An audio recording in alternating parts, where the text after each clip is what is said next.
Hey, I am Brandon Dirden, and I have the immense pleasure of directing August Wilson's 7 Guitars.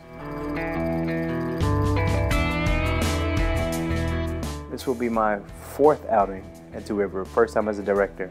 The past 3 times I was an actor. I started in 2012 with the production of Jitney, August Wilson's Jitney. And later that season I came, well no, actually the start of the following season, which was still 2012, I performed with my brother Jason in Suzan-Lori Park's Top Dog Underdog, which Suzan-Lori directed. And I took a few years off from Two River, which I was not happy about. But I just came back in the spring of 2015 to do the world premiere of Ruben Santiago-Hudson's Your Blues Ain't Sweet Like Mine.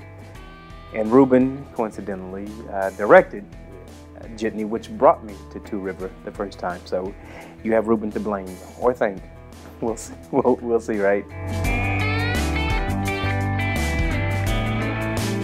This is my first time directing, and I'm just over the moon that John trusts me.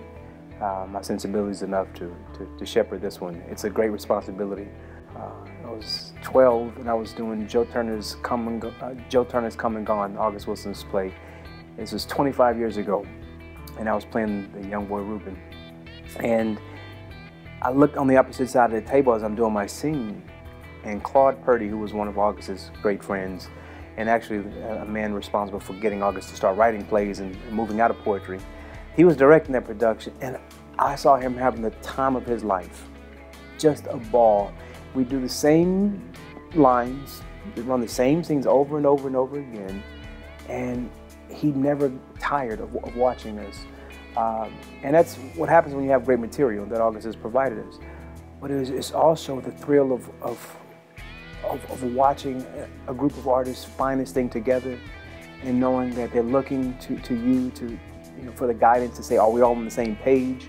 And being responsible for that, for the ultimate way the audience receives the story.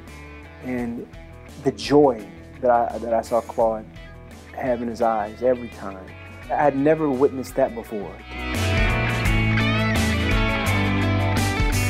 So 7 Guitars is set in 1948, so it's about the halfway point in August's 10-play cycle. It's based on a community, as in 9 of the 10 plays, a community in Pittsburgh, and set in the Hill District.